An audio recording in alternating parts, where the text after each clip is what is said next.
ಈಗ ಸಮುದಾಯಗಳನ್ನು SC ಲಿಸ್ಟ್ಗಿರ್ಬೋದು, ST ಲಿಸ್ಟ್ಗಿರ್ಬೋದು ಸೇರಿಸೋವಂಥದ್ದು ತೆಗೆಯುವಂಥದ್ದು ಕೇಂದ್ರ ಸರ್ಕಾರದ ಜವಾಬ್ದಾರಿ, ಕೇಂದ್ರ ಸರ್ಕಾರದ ಆ ಕಾಯ್ದೆ ಅದು.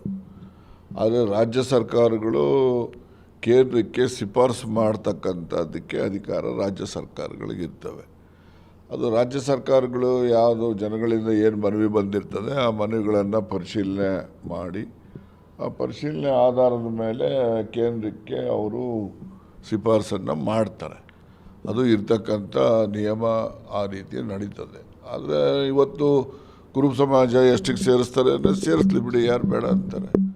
ಆದರೆ ಒಂದು ನನ್ನ ಒತ್ತಾಯ ಏನಂದರೆ ಪಾಪ್ಯುಲೇಷನ್ ಎಷ್ಟು ಜಾಸ್ತಿ ಸೇರಿస్తే ರಿಸರ್ವೇಷನ್ ಪರ್ಸೆಂಟೇಜು ಅಷ್ಟು ಜಾಸ್ತಿ ಮಾಡಬೇಕು. ಈಗ SCಗೆ ನಾವೀಗ 17% ರಿಸರ್ವೇಷನ್ ಇಟ್ಟಿದ್ದೀವಿ, 17% ಪಾಪ್ಯುಲೇಷನ್ ಇದೆ ಅಂತ ಸರ್ವೆನಲ್ಲಿ ಸೆನ್ಸಸಲ್ಲಿ ಹೇಳಿರೋವಂಥದ್ದು. 70%, 7% STಗೆ ರಿಸರ್ವೇಷನ್ ಅಂತ ಹೇಳಿ 7% ST ಪಾಪ್ಯುಲೇಷನ್ ಇದೆ ಅಂತ ಹೇಳಿ 7% ಇಟ್ಟಿದ್ದಾರೆ.